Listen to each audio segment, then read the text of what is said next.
Look, I need to be honest with you right from the start. My name is Vorkath, and I am what you humans might call a complete idiot.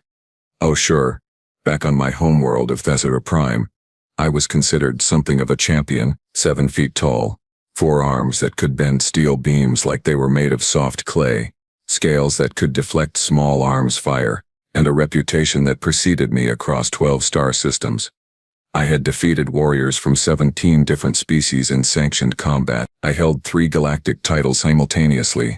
I was by all measurable standards a certified badass, and then I met a human named Marcus Webb. But I am getting ahead of myself.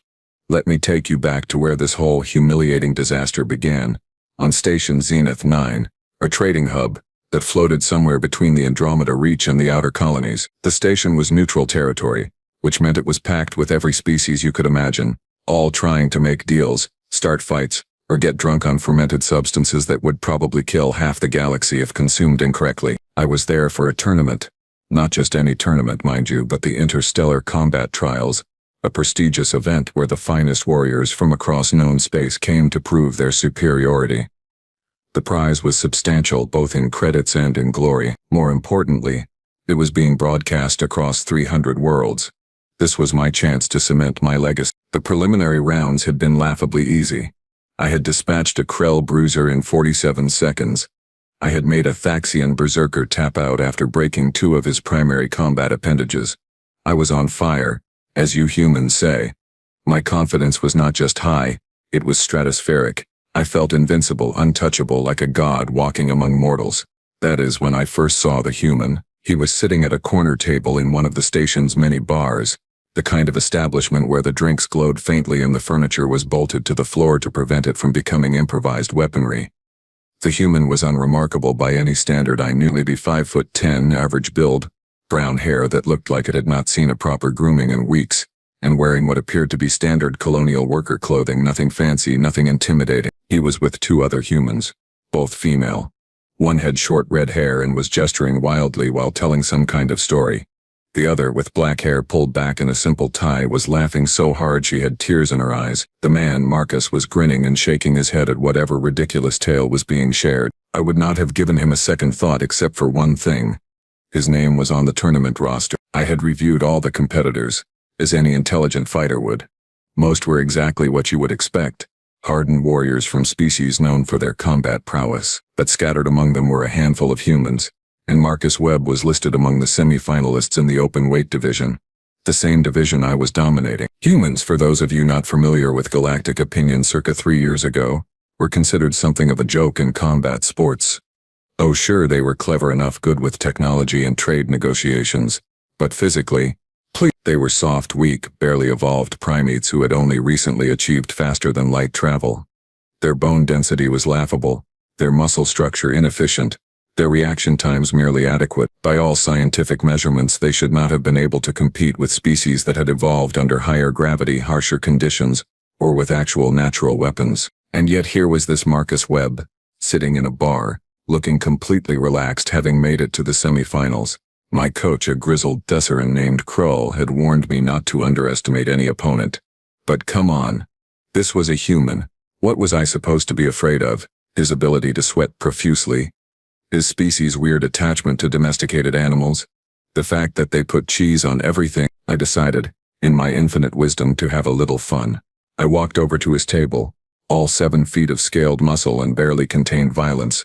My footsteps made the floor plates ring. Conversations around the bar quieted as people turned to watch. I had that effect, you understand. Presence. Gravity. The kind of intimidation factor that made smart people get out of my way. Marcus looked up at me with mild curiosity, like I was a mildly interesting weather pattern rather than an apex predator. His 2 companions stopped talking, but they did not look scared. The red-haired one, whose name I later learned was Riley Thompson, actually smiled. "Can I help you?" Marcus asked, his voice calm and polite. "You are Marcus Webb," I said, my translator rendering my words in standard galactic. I let a bit of growl enter my tone, a little intimidation technique I had perfected over years. "The human who thinks he can fight." "I am Marcus Webb," he confirmed, taking a sip of whatever amber liquid was in his glass. "And I do not think I can fight. I know I can. Kind of why I am here." The black-haired human, whose name was Dakota Price, snorted with laughter. Riley's smile got wider. I have reviewed the bracket, I continued, leaning down slightly using my height advantage. We will face each other in the semi-finals tomorrow. I wanted to see what kind of creature thought it could stand against me in the arena. And what have you concluded? Marcus asked, still infuriatingly calm. That you are either very brave or very stupid, I said. Humans are weak, fragile. You have no natural armor, no redundant organs, no enhanced strength. You are basically walking meat sacks held together by optimism and arrogance. Huh, Marcus said, nodding like I had just given him a weather report. That is certainly an opinion. It is not an opinion, it is a fact, I pressed. I have fought 17 species human. I have never lost. You will last perhaps 30 seconds before I break you. Riley leaned back in her chair, crossing her arms. You know, for someone who is supposed to be a champion, you sure talk a lot. I am simply stating reality, I said, straightening up. Tomorrow I will demonstrate the difference between a true warrior and a soft little primate playing at combat. Cool, Marcus said, finishing his drink. Looking forward to it. That was it. No anger, no posturing, no attempt to defend his honor or his species. Just a calm acknowledgement and that same mild expression, like I was a minor inconvenience rather than an existential threat. I left the bar feeling oddly unsatisfied. Where was the fear? The respect? The acknowledgement that I was about to end his tournament run and possibly his ability to walk unassisted. Kroll found me later in my quarters. He had been watching the whole exchange on the bar's security feeds apparently. That was stupid, he said bluntly. What? I asked, surprised. I was just establishing dominance. You were running your mouth, Kroll corrected. And against a human, no less. A human, I repeated. Kroll, they are basically made of soft tissue and poor life choices. Have you actually studied human combat footage? He asked. Why would I? I laughed. What am I going to learn? How they fall over when you push them? Kroll sighed, a sound like rocks grinding together. Vorkath, you are a talented fighter, but you are also an arrogant fool. Humans are unpredictable. They fight dirty. They adapt quickly. They have this bizarre ability to keep going even when they should be unconscious or dead. Sounds like propaganda to me, I said dismissively. Watch the footage, Kroll insisted. At least watch some of Webb's earlier matches. I waved him off. I had better things to do than watch a human flail around in a ring. I needed to rest, to visualize my victory, to prepare for the inevitable moment when I would hoist another trophy above my head. The next day, I arrived at the arena feeling magnificent. The crowd was massive. Thousands of beings from hundreds of worlds, all packed into the stadium to watch the semifinals. The energy was electric. Vendors sold snacks that ranged from simple fruits to things that were still technically alive and screaming. Betting pools were frantic with activity. I warmed up backstage, running through my forms, feeling my muscles coil and release with perfect precision. My scales gleamed under the harsh lights. I was ready. I was always ready. Then the officials came to escort me to the preparation chamber. Small room where fighters waited for their match to be called. I expected to be alone, but apparently they had decided to put both semi-final competitors in the same space, probably for drama, or pre-fight tension, or some nonsense the broadcasters loved. Marcus was already there when I arrived. He was sitting on a bench wearing simple fight gear, loose pants and a sleeveless shirt, standard arena attire. He was doing absolutely nothing, just sitting there with his eyes closed, breathing slowly and evenly. Nervous? I asked, unable to resist. He opened one eye. Nope, you should be, I said. This is your last moment of consciousness for a while. Uh-huh, he said, closing his eye again. I started my own warm-up routine, bouncing on my feet, throwing combination strikes at the air, making sure everything felt loose and ready. The officials checked our gear, verified our identities, went through the standard protocols. 5 minutes, one of them announced. I continued my warm-up, adding in some intimidation tactics, snarling, showing my teeth, making sure Marcus could see exactly what kind of predator he was about to face. He continued sitting there, breathing. Are you even going to prepare? I asked, genuinely confused now. I am prepared, he said simply. You are sitting. Correct observation, he agreed. Do you not need to warm up? Get your blood flowing? Visualize your strategy? Already did all that, Marcus said. Now I am just waiting. You are very strange, I muttered. Says the 7-foot lizard man picking a fight in a bar, he replied without opening his eyes. Riley and Dakota were watching from the waiting area just outside the chamber, along with Kroll and various other coaches and support staff. I could see Riley grinning, She waved at me. Actually waved. Like we were friends. Humans were bizarre. Fighters, please approach the entrance. The official called out. This was it. Time to shut up and demonstrate why I was a champion. The entrance tunnel was lit with dramatic red lighting because apparently every arena in the galaxy had the same interior designer. I could hear the crowd roaring beyond the energy barrier that separated the tunnel from the main floor.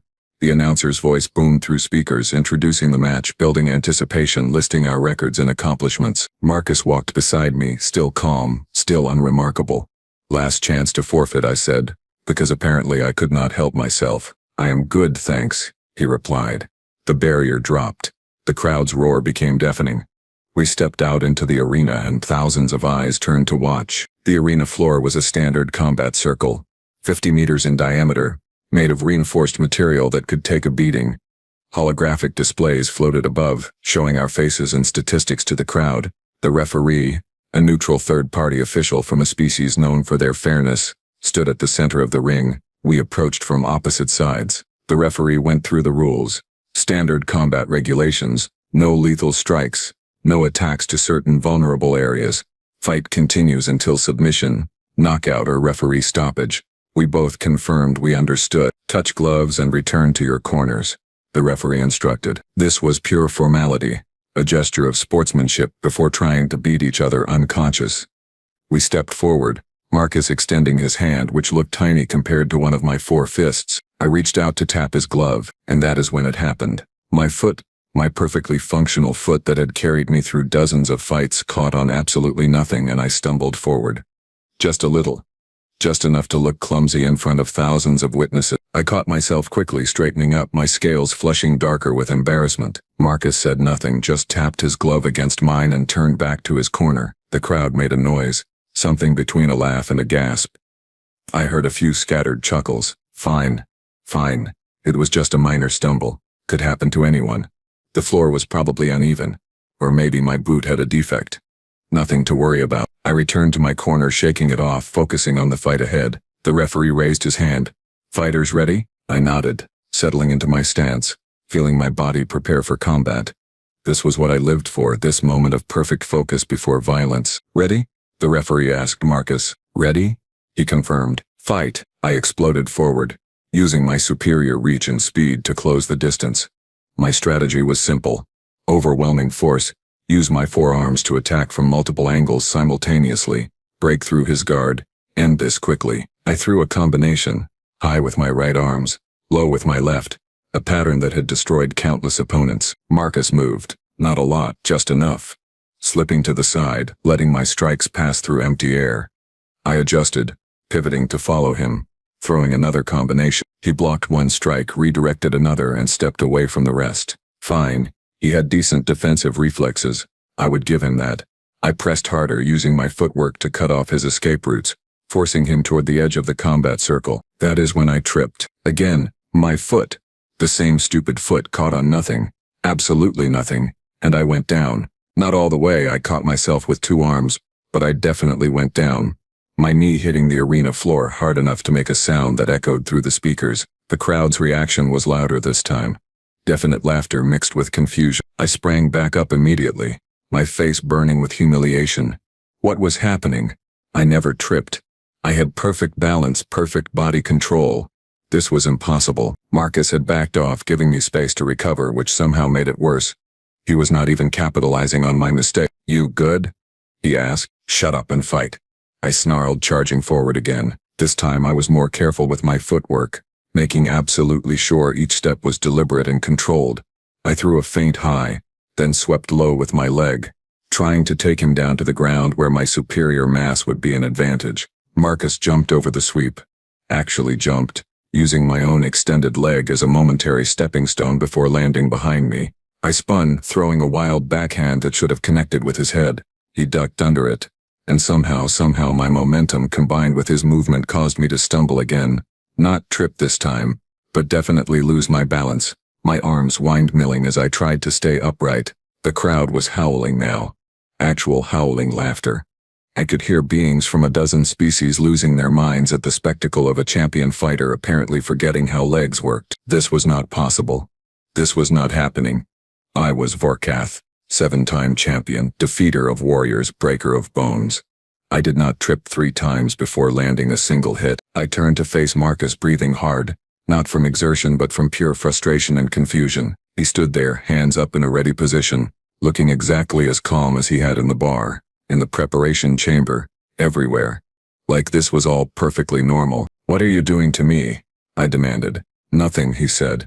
And the infuriating thing was, I believed him. "You are doing it to yourself." "That is impossible." "Is it?" he asked. "You are so busy being angry and embarrassed that you are not actually fighting. You are just flailing around and waiting to fall over again." He was right.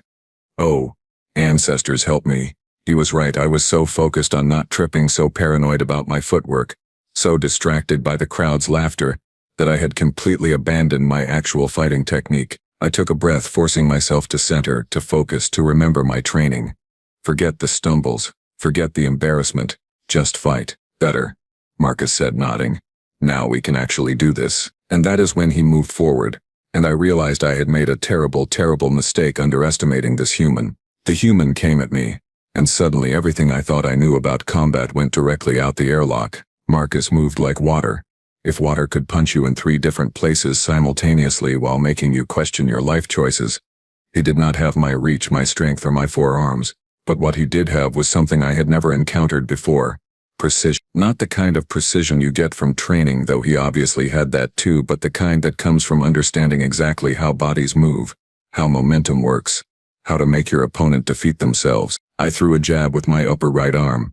He slipped it by millimeters, close enough that I felt the air displacement against his face, but he did not flinch. While I was extending, he stepped in, driving a short punch into my lower ribs, right below my chest plate where the scales were thinner. It was not a hard hit, barely registered on my pain receptors, but it landed exactly where he wanted it to land. I pulled back and countered with all 4 arms, a devastating combination that should have turned him into paste. Upper arms high, lower arms sweeping middle, no gaps, no escape. He dropped low, so low his back almost touched the ground, and my strikes passed overhead like I was swatting at ghosts. Then he kicked upward, not at me but at my leading leg, right at the knee joint. I felt my leg buckle, not from pain but from the perfect application of force at exactly the right angle. I hopped back on one foot, trying to regain my balance. "Do not fall. Do not fall. Do not fall," I told myself. I did not fall. Small victories. The crowd was going absolutely insane. The noise was like a physical thing pressing against my ear holes from all directions. I could hear Kroll shouting something from my corner, but I could not make out the words over the chaos. Marcus reset his stance, watching me with those calm brown eyes, waiting to see what I would try next. "You are fast," I admitted, circling him carefully, testing my leg. It was fine, nothing damaged, just surprise. "You are predictable," he replied, matching my movement. "I have 4 arms, I noticed," he said. "You keep trying to use all of them at once. Impressive, but it makes you readable. Every combination starts the same way, big wind up, lots of power, very dramatic." "And how should I fight?" I asked, genuinely curious now despite my mounting humiliation. "However works," he said with a shrug. "But maybe less talking beforehand." That speech at the bar was basically a detailed breakdown of your entire psychological profile. Oh no, I had done that, had I not? I had literally told him I thought he was weak, which meant I would come in overconfident. I had told him I would try to break him quickly, which meant I would go for power over technique. I had given him a complete roadmap to my strategy while drinking in a bar because I wanted to feel superior. I was an idiot. A complete, certified, galactically recognized idiot. "You knew I would underestimate you," I said slowly. "Yep," Marcus confirmed. "Happens a lot. Actually, people see a human, they think soft, weak, easy target. Then they spend so much energy being surprised that we are not pushovers that they forget to actually fight properly. That is devious, that is practical," he corrected. "You think we got a space by being the strongest or the fastest? We got here by being smart, adaptable, and really, really stubborn." He moved again, and this time, I was ready for it. Or I thought I was ready for it. He feinted left. I adjusted to cover, then he went right, but that was also a feint, and by the time I realized he had actually gone left after all, he was inside my guard again, landing another precise strike to the same spot on my ribs, twice in the same place.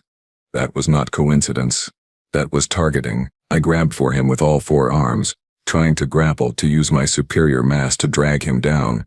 If I could get him on the ground, I could end this. My species was built for grappling. Our forearms gave us enormous advantages in holds and submissions. Marcus did not try to avoid the grapple. He moved into it, which was insane. But before I could close my grip, he had twisted using one of my own arms as leverage, and suddenly I was off balance again, my weight shifting forward when I had not intended it to. I staggered, but caught myself. No falling this time. I was learning, but learning was not enough. We had been fighting for maybe 2 minutes, and I had not landed a single clean hit while he had tagged me at least 6 times. The crowd could see it. My corner could see it. Worse, I could see it reflected on the holographic displays, my statistics dropping while his remained steady. "You are making me look foolish," I growled. "You are doing that yourself," Marcus said, not unkindly. "I am just giving you opportunities," I roared, an actual bestial roar that made several people in the front rows jump, and charged forward with everything I had. No technique, no strategy, just pure aggressive violence. If I could not outfight him, I would overwhelm him with sheer determination. He sidestepped the charge, stuck his leg out at precisely the right moment, and I went down, hard, face first onto the arena floor with enough force to make my teeth click together. The crowd lost their collective minds. I had fallen again, the 4th time, and this time there was no ambiguity about it. I had face-planted in the middle of a championship match while a human stood over me looking mildly concerned. "You should stay down," Marcus suggested. "Take a breath. This does not have to keep being embarrassing." I pushed myself up, scales scraping against the floor. My face hurt. My pride hurt worse. But I was not done. I refused to be done. "I am going to destroy you," I said, spitting out a bit of blood. I had bitten my tongue. "Probably not," Marcus said. "But I respect the dedication." We engaged again, and this time something shifted in my approach. Maybe it was the concussion. I definitely had at least a mild concussion. Or maybe it was the sheer absurdity of the situation finally breaking through my ego. But I stopped trying to prove I was superior, and started trying to actually win the fight.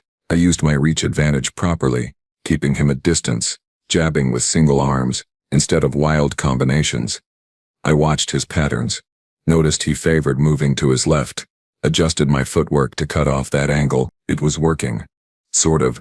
I still was not hitting him cleanly, but I was making him work harder, forcing him to use more energy to evade. Then he smiled. Not a big smile, just a slight upturn at the corner of his mouth, like he had been waiting for me to figure something out. "There you go," he said.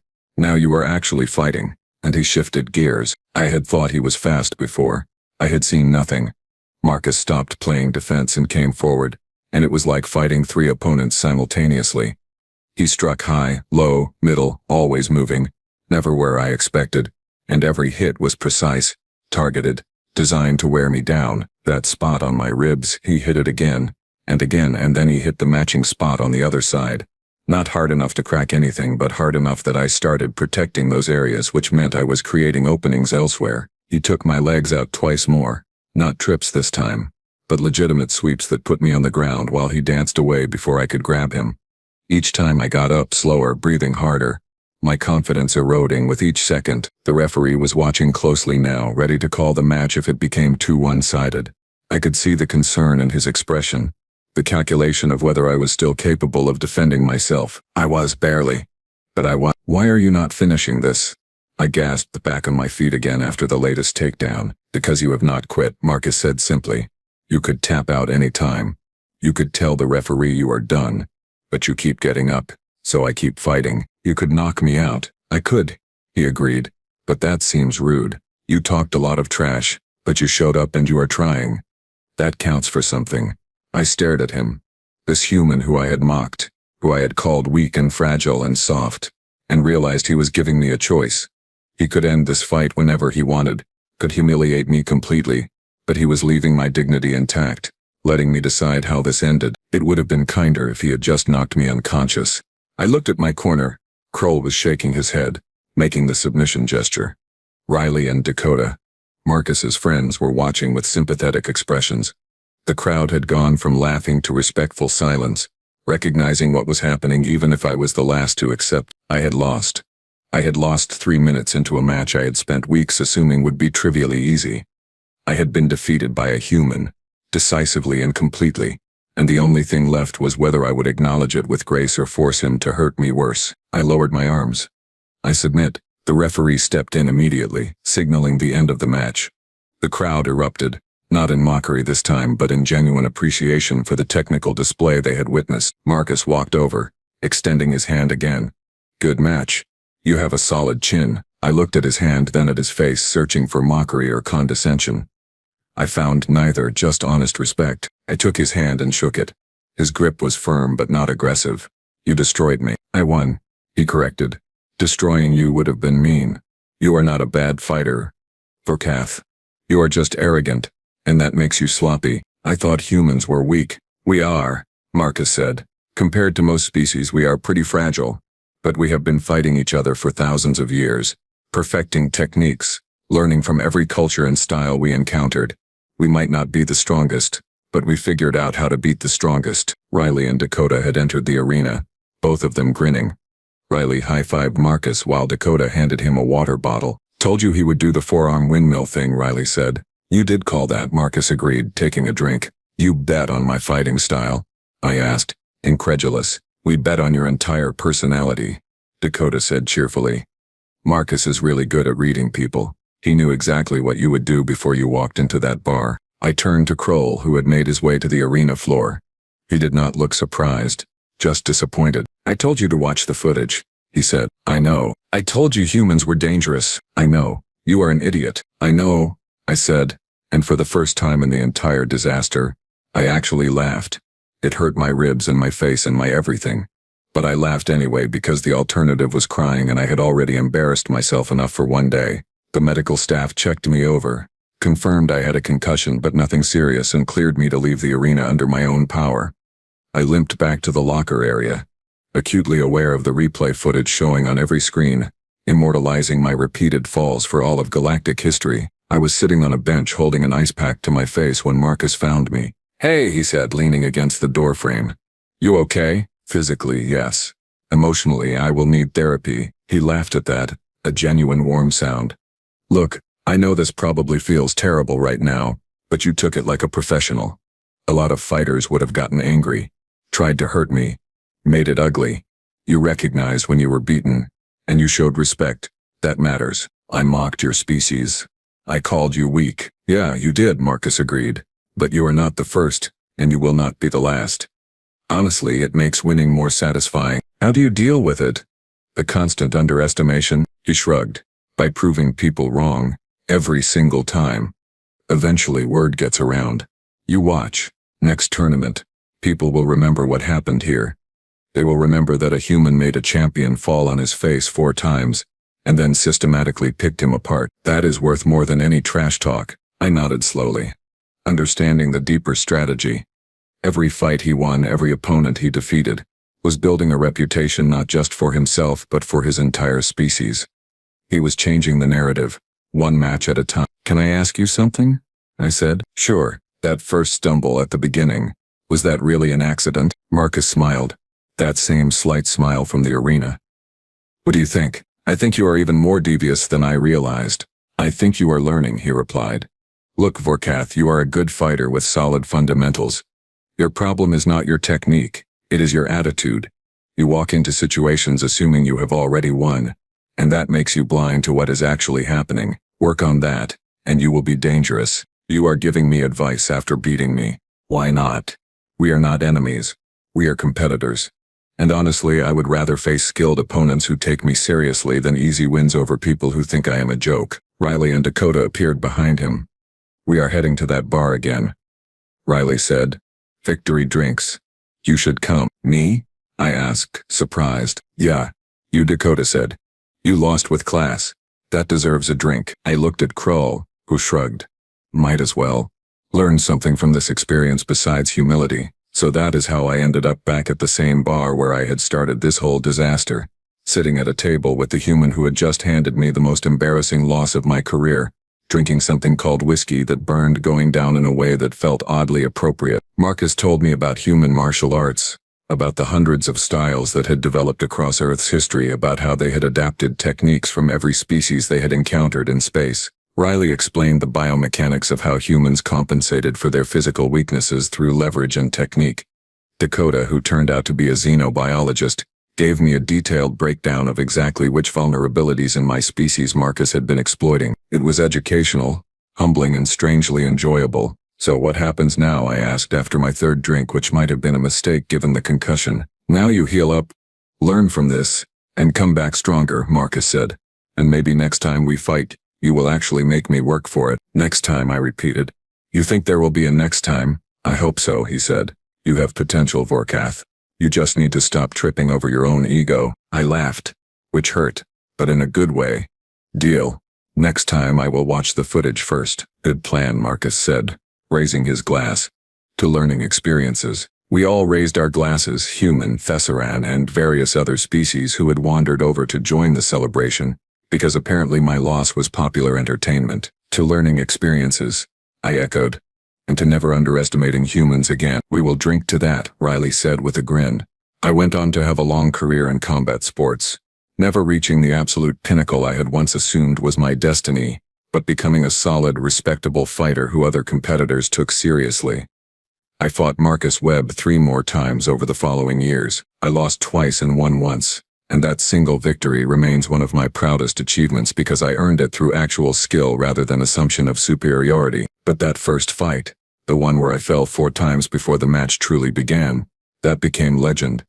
It got shown in training facilities across the galaxy as an example of what happens when you let arrogance override preparation. Young fighters, regardless of species, learned my name as a cautionary tale, and honestly, I am okay with that. 'Cause the lesson I learned that day, the one Marcus taught me by systematically dismantling every assumption I had, was worth the embarrassment. Humans might be weak by certain measurements. They might be soft, fragile creatures without natural armor or enhanced strength. But they are also clever, adaptable, and absolutely relentless when it comes to finding ways to win. And that, as I learned face first on an arena floor in front of thousands of witnesses, makes them very dangerous indeed. Never underestimate a human. Trust me on this one. I have the concussion footage to prove why.